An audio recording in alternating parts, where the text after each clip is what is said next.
Welcome back, everybody, to Catching You. I'm your co-host, Rusty Ham. With me, my beautiful daughter, Lacie Ham. Lacie, say hi. Hello. Hello. Lace, you had a pretty good weekend. Lost the series against Fresno State, but you guys played well. Yeah. Right? First game, you guys won 2-0. Second game, you're up 2-0 going into the bottom of 7. They tie it, and then you guys ended up losing in the 10th. Great game. Which bothered me, but bothered me a little bit was there's so many reviews. So many reviews. Yeah. Was I think there was like 4 or 5 of them. You guys won every single one of them except the last one. Let me ask you, was she out? The runner at home? Yeah. Or she? I don't think she tagged her. No. You don't think she? Because from the video, it looked like she tagged her. I mean, you guys didn't argue it too much. These guys, like, maybe you guys knew this. It is what it is. They were right next to each other. I don't know if she knew that she was right next to her, but Bang play though. I mean, it's just yeah. heads up on Chili's part. Yeah. Well, it's just a tough way to lose. Yeah, but no, you guys are right there in the thick, right? You're 4-5. I think you have some series coming up where you can do pretty well. Just remind everybody that you guys were predicted last, and you're not. We're in about 5th place. Yeah, I mean, yeah, and you win that second game. You're 1 game behind them. For first, and so a lot of things can happen. So don't give up. You guys are playing great. You're pitching great. Mia's pitching great. I'm excited. Nervous for you, but excited. Yeah. I think we're in a good spot right now. Like, that series kind of fired us up a little bit. Our defense is really, really good right now, which I'm happy about. We just got to produce a little bit more in certain situations and get rid of the reviews, I guess. There you go. I mean, there was one inning on Sunday that I threw 3 pitches, and after every pitch there was a 5 or 10 minute review of the play. 3 pitches. Yeah. In 30 minutes. Yeah, it totally extended the game. Yeah. Which is weird because some conference teams have them, like you guys don't. Like you have to just pay for it. That's what Mom said. We have to pay for it? I think that's why you guys don't have it. Either if you use it, if you don't pay for it, I'm not sure. I could be blowing smoke, but if you didn't pay for it and you challenge in a game and you lose, you could be fined or something like that. But I'm not sure if that's what I heard. So I'm probably wrong. I'm probably saying it wrong. So, which is weird because you guys don't have it, right? You guys don't challenge at your place. I've never seen you guys. There's been. How come no one challenges? I don't think there was anything really to challenge yet. Especially against Colorado State. I don't think there was anything crazy close. Super important. Yeah. I don't know. Anyway, we kind of were talking off camera, and I've done this exercise to me personally.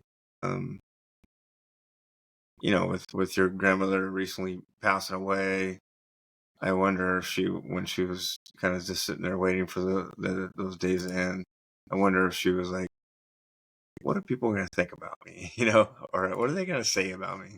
A lot of people will go through that exercise, like write your own eulogy. I don't know if you've ever heard writing your own eulogy. You might be too young for that, but some people will write their own eulogy thinking, okay, what are people going to say about me on my last days, right? But I'm not saying that you're going to die, but your college career is ending soon. What do you want people to say about you? What do you want people to think about you? How do you want to be viewed when all is said and done? Well, I was talking to you before that freshman year was kind of a blur. Didn't really have any crazy takes from that year. I was kind of like third pitcher, backup. Not really, kind of hidden in the shadows a little bit. That year we didn't have a tournament, so we had to win the entire regular season to go to the regionals. So midway through the season, we already knew we weren't winning the title, so it kind of just was a weird season. And then sophomore year was the first time they implemented the tournament, and that year I was extremely wrapped up in how people are going to remember me softball wise. I definitely worked myself into the ground mentally and physically to try and become this ultimate pitcher that just mowed everyone down, and it was a good year for me. I had really good moments, and it's weird, like, you take a look at the stats, it's like it doesn't reflect that. And I mean, that year we made it all the way to the championship. I remember some crazy games that I pitched against Nevada. I had 10 strikeouts against Nevada. Had this crazy 2-1 game against Fresno State. Like, those are stuff I remember. But in the end, like, we didn't end up winning, and San Diego ended up winning, and they went super far that year. And then obviously last year I had a really tough last year, my junior year. And this year, I've been kind of going back and forth with like softball performance and just like overall life in general. Because obviously, for some people, they're going to continue playing softball afterwards. There's the pro leagues, there's the overseas, there's all this stuff. But then a lot of people, there's what is there after softball? And everyone pays attention to the SEC schools, the ACC schools, the Pac-12 schools. What about, I mean, there's the Mountain West schools too. But I was telling you that, I mean, everyone's going to remember Carlin Pickens because she just set the record for fastest pitch in NCAA history. I mean, insane. But then, like, I reflect on myself as a pitcher. Her changeup is my fastball. She throws a 63-mile-per-hour changeup, which is ridiculous. Like your fastest pitch. Right? So I kind of reflect on that. I'm like, okay, like, how do I want to be remembered? Because I've dedicated my life to this sport for 16 years. So, like, what is my life after softball? Or what are people going to say about me as a player, but more rather like as a person, I think is what I'm trying to focus more on. Is like I'll work my butt off on the field. Like, I'll do my best pitching wise. And I think everyone kind of knows that I'll try my best.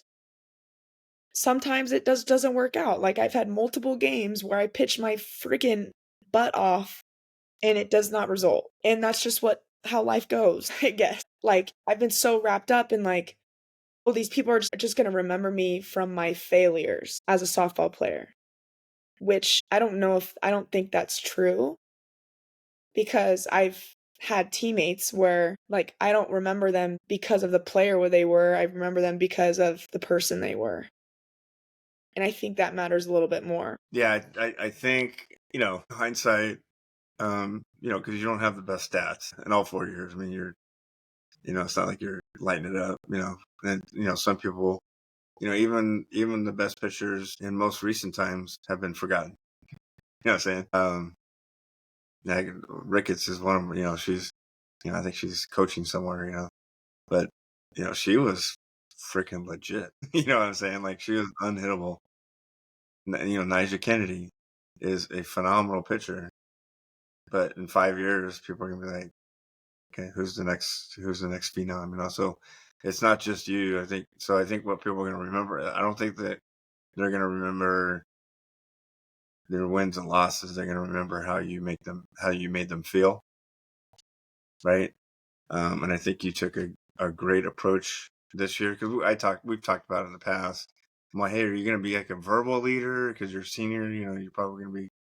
Are you gonna be like getting on them? And you specifically said, no, I'm going to take a hands-off approach. I'm just going to work my butt off. I'm going to let I'm going to be a nonverbal leader. I'm just going to work hard, encourage everybody, because you're still that leader in the dugout as far as, starting cheers. I mean, I just still, it's just amazing that the cheers that you're the loudest one in the dugout. And I think people will remember that, and not necessarily your ERA or your wins and losses. Would you agree or disagree? I would agree. I mean, if they said, tell me about Lacie, man, she was the loudest one in the dugout. She was so like energetic all the time. And what I loved, and we've talked about it before, what I've loved about you is even hypothetically, if you, I mean, because you're screaming and yelling, and you're pitching.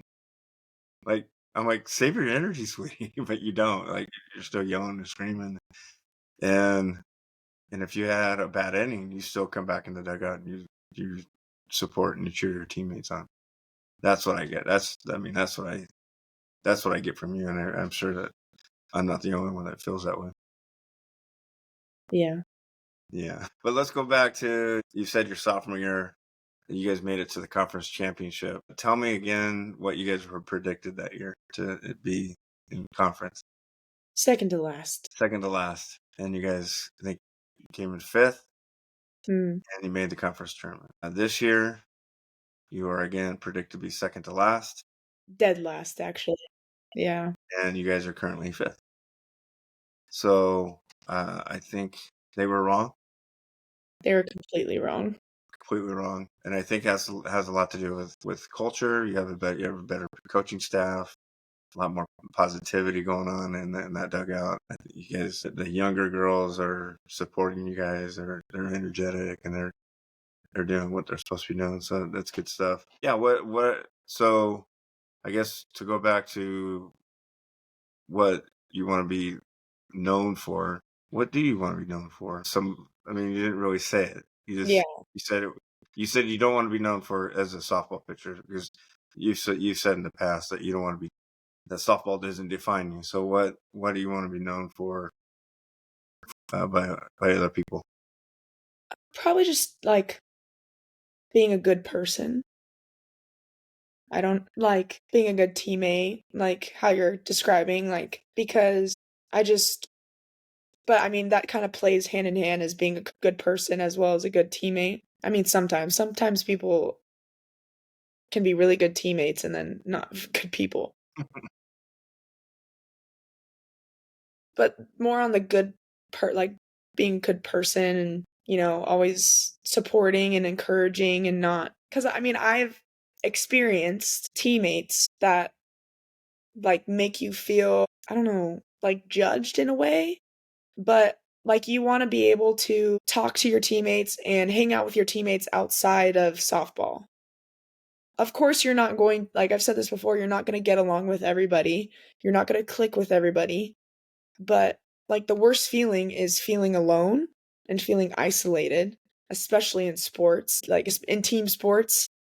Like that's the last thing you want to feel. There have been times where I have felt like that. So I don't want people to feel like that. And like I'm always trying to joke around with the freshmen, maybe get on them a little bit, but whip them up into shape a little. But I'm always going to be joking around with you the next, like, after the game or after practice, I mean, I'm known at practice to have neavage. You know what that is? Yeah, I've seen those on TikTok. That it's like an ick, right? Yes. So, I mean, practice pants aren't they're just here, let's get some practice pants. They don't need to be expensive, right? So I'm about 5'9", and if you know how you pull up the pants about to get to the knee? So normally they end right above my knee. So I have to pull my socks up really high in order to not show my knee, but ends up coming out anyways. And I mean, I just have neavage all practice. And it's become like a running joke that, I mean, there's Lacey's neavage. I'm so scared. Like, or when I'm pitching and they're like, I'm so distracted. Lacey has her neavage or knees out. And I kind of just roll with it. And it's kind of funny. And I just think that's kind of a part of, like, I just want to be a good vibe and a good person and also know I want people to know that I am a hard worker and I'm passionate about what I do. And there's one thing, that being emotional and sensitive is not a bad thing, because that just means you care. Because I mean, they always say there's no crying in softball, right? During the game, No crying. no. After the game, if you're frustrated, if you're angry, so what if you cry? I cry because I'm mad that I didn't hit my spot one time. But it just means I care, and I want people to know that that's how, like, I just care a lot, and that's not a bad thing, I don't think. That's good. And you were lucky your freshman year that there was a senior pitcher that kind of took her under your wing, right? And that I think that helped a lot because when you're a freshman, you don't know what you're getting yourself into because you could have some juniors and seniors that have been through, and those juniors and seniors that when you came on the team had a different coach. And my understanding is they liked him, or he was actually, and they were pretty successful. So all of a sudden, you get this new coach, new freshman coming in. You don't know what you're going to get as a freshman, and you were lucky to have a senior that took care of you, right? Took you under wing, showed you the ropes, what to do, what not to do, right? Mhm. And you guys are still friends to this day, right? You go hang out with her and I'm wearing her gown for graduation in right, May. graduation gown. That's right. Yeah. So that it's the relationships that you build. Again, you're not going to get along with everybody. I mean, there have been people, there have been players that have come and gone in your 4 years that you're like, well, I'm never going to see that person again. I'm never going to talk to them, right? And that's going to happen. But then there's you also, there's a couple players that you might have in your wedding someday. They might be, you know. So and that's part of life. So I think you're right. I think people are gonna they're not gonna see your ERA. They're not gonna go, oh, Lacie, there's Lacie that she's at whatever ERA you have. Oh, she's the one that has that really high ERA, whatever. Um, I think they're gonna say Lacie made me feel included. She made me feel a part of something that she didn't exclude me from anything. She was kind, um, but demanding. Like you don't like to lose. I don't know if we said that or not. I think we've said that a few times on this podcast. Not a lot of people that play college softball. They don't love to lose. And I think, I think yeah, you're professionally you is just like well, mom always likes to say, like, I want you to have fun, but I know you only have fun when you win and do good. So yeah, and that's what I don't exit a game. I don't exit a game where I did actually so bad. Ah, I had so much fun though. yeah. No, this is not Cotton Candy Crushers, right? So I do want to bring up. So I was frustrated as your dad after your loss against Fresno State because you did pitch well, and you pitched, and the reason why I was getting on you a little bit by staying positive is because the previous weekend you pitched well, and then you had like a blow up hole or a blow up hole. I'm thinking golf. By the way, I had a couple blow up holes yesterday, What but do you mean? I had 3 birdies, but I still shot a 95. That's horrible. That means I had 3 birdies. If you don't know what a birdie is, then go look it up. But You're talking golf gibberish. I don't yeah, know. I had 3 birdies, but I had a blow up hole. But I look back and I said, hey, I had 3 birdies. I'm not thinking about the blow up holes. I'm thinking about what went well, which is I had 3 birdies. So that's what I was trying to get to you to think of, which is you won 9-6 the weekend before. You had an 8-1 lead, and you had a blow up inning where they came back.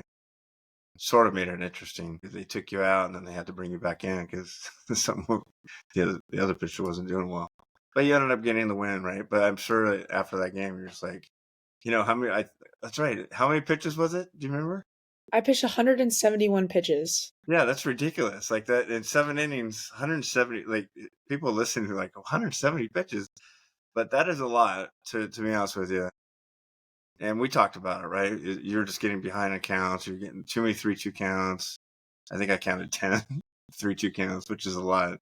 And then Fresno State, you pitched so much better. Like I don't know what your pitch count was, but I think it was probably maybe 90s, low 90s, Actually, it was 115. 115. So yes. I mean, 60 pitches less, right? And your first comment is, "I lost the game for the team." And that, as a father, I was it. To be honest with you, it irritated me. I wasn't happy about it because I thought you knew better. That you pitched way better than you did the weekend before. It wasn't your fault. There was other things that that that transpired that you guys could have had a 4-0 lead, right? There was a couple of times you had bases loaded a couple of times. So, like, how could you say, somebody who's a senior in college who's played softball for 16 years, say that you lost the game? It just and so we went back and forth. I mean, we texted all night. I'm trying Well, to say I what want was to intervene. positive, what was the what were the I want good to things? intervene. Or especially, after, like, a hard like, fought games like that, it takes a little bit for me to process everything about that game, like, right off I texted you right when I got on the bus, like, 10 minutes after we lost. Yeah, So my mind is focused on that 7th inning instead of looking back at all the positives. right. So, like, I just still hadn't processed what good I had done. My mind was so focused on that 7th inning because it was so crucial, but when I get on the bus, go back to the hotel, it's like, that was the 1st inning they actually hit off of me Hard.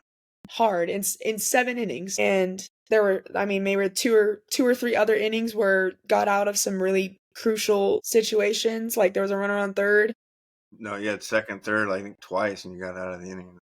had, like, a strikeout to get a 2nd out and then a pop-up, like, that's probably the best situation for a pitcher is, like, with a 1 out and runners in scoring position, Strike out. striking that person out. Because, I mean, a ground ball could score that run, a pop-up could score that run, striking someone out in that situation is the best I could ever ask for. But as a pitcher, especially due to previous years, like my freshman or sophomore, or even last year, some environmental factors sometimes play into your mindset of, wait, it's my fault, especially with pitchers, because you could pitch the game of your life and you're up by 1, runner at first, bottom of the 7th, and they walk it off with 1 pitch. And you're like, it's my fault. We lost the game. It's my fault. And it's so hard to look at all the other factors that played into it. Like the Colorado State game. We were up 8-0 at one point. They scored 1 run. 4th inning, we get to 9-1. And then Next thing I think scored one. next inning, it goes 9-2. Mhm. So, bottom of the 5th, we need 1 run to walk it off. And we get bases loaded, no outs in the bottom of the 5th, and no runs are scored. None. So we have to go into this. Your day's over after that. So I'm like, yeah, we get to go home, celebrate. Woo, yes, Lacie only gave up 2 runs. But then all the parents were jinxing it. They're like, "So how many runs is it? Yeah, What is it?" Well, I'm like, "It's 8 after 5." But just shut up. Just shut yeah. up. And by that 5th inning, I was already at 150 pitches. Oh, right, So by that 6th and 7th inning, my body is forcing the pitches a little bit. They're not as consistent. There's so many other factors play into it. And then to go back to the story about the texting, it's so weird because I'm still trying to get out of that "it's my fault" mindset right. because of the previous 2 years, because of outside factors being like, "Well, if Lacie didn't give up that 1 hit, if Lacie didn't do this, if all this stuff that has been said to me before." So it's like, when stuff like that happens, I'm like, what if I just hit that one spot, that one, like, one time? The game would have been over. Play the what if game, right? Yeah. Yeah. But and then so this is just, I guess, the father in me that wants you to, like. There's a book behind this. It's called The Gap in the Game, right? You know, your that thought process, that mindset is looking at the gap, which is what you didn't achieve, rather than looking at the gain, which is, like, you've pitched, like, last year. You almost didn't get out of the 4th inning. You got out of the 4th inning maybe like twice, right? Yeah. You were always getting yanked. You're always getting yanked. Yeah, you were getting yanked in the third, fourth inning, and it wasn't like you were getting killed. It was like you just gave up like maybe 3 hits in a row, a couple of walks and a hit, and he would yank you. You've gotten past the fourth inning almost every time now. So I'm looking at the game. I'm looking at, wow, it's complete different. And again, the culture's different. You have a better pitching coach now.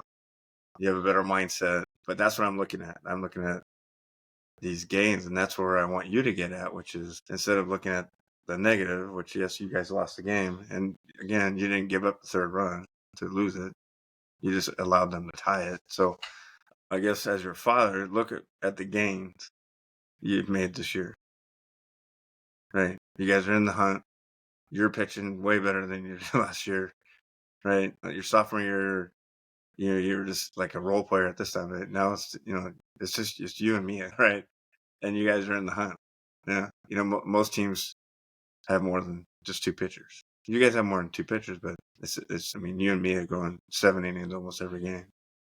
Right. So I guess as a father, I would say, look at the gains that you are achieving this year. Right. Which is going to lead into some things after college. I don't know if you want to let the cat out of the bag or you want to wait until another episode. Yeah, I'll be living in Puerto Rico this summer. What? You are? Yeah, I knew that. I just wanted to make sure that if you wanted to put it out there. Yeah. So everybody, Lacie is going to play for it's not the national team, but you're going to, The Juncos. the what? Juncos. Whatever that means. That's the team name. Okay. But she's going to play in Puerto Rico for the summer. Her and Tatiana Roman, who you used to play with in U12U. We're still really good friends with the family. You're going to stick out like a sore thumb. I'm pretty positive about that. Yeah. With the Puerto Ricans. And then Lacie, Yeah. the human highlighter. And then I don't know if we're going to talk about the other thing or we just want to talk about the summer right now. We'll just leave it the summer and then we can talk about the other one if it's. I need to meet with the coaches. Yeah. All right. So good stuff. So there's one thing you are going to continue because we were worried there for a while that this was going to be like it, and you were Yeah. not. But then some doors have opened up, which is kind of cool, and you're going to be experiencing life outside of the United States And college softball. and yeah, outside college softball, and yeah, it's gonna be a good thing. Because you do love softball. I know sometimes you get you can get pretty tired. It's like, but we've talked about it before. Senior years, a lot of girls hope and wish it's over. They want it to be over. Some are like, no, I love softball. This is great. Because they're probably going to go to the World Series, and they know that they're probably going to go to the World Series, so they're going to experience large crowds and excitement like that. And you're kind of caught in between. You're not like glad it's over, but sometimes you want your rest too. Yeah. I know that for a fact. It's a weird. It's like a college softball is just like is very like the dynamic is very specific and like the lifestyle is very specific. I'm ready to move on to a different lifestyle, like a different area or different kind of competition in a way. Yeah. Yeah, it'll be a different environment, different girls. It's very structured. Yeah. Uh, I think, yeah, this year I'm so happy for you getting the coaching staff that you have because we were very worried that, that things could have completely turned different, things could have been way different, right? So you got a great coaching staff now, which you feel better, which means if you feel better about yourself, then you're probably going to play better. Usually that's kind of going to coincide. So good stuff, Lace. Lace, I love you. Love you. It's my birthday week and your mom is gone. I'm all by myself during my birthday. Well, I it's got that some things. DC trip, man. It's the DC trip, man. Yeah, that takes priority. I got some things lined up, so I'm okay. Okay. But yeah, who do you have this week? Oh, you have Wednesday. You have a game, Pacific. Pacific on Wednesday Wednesday, and Utah State Saturday, Sunday. at home, At home. which is huge. Yeah, you guys play well at home, so that's good. And I think Nevada after that. That's one we need to win. Is the Utah State a 2-game? It is a 2-game series now. That's right. Yeah. That one, and then UNLV. So we'll be out there for that one. All right, Lace, I love you.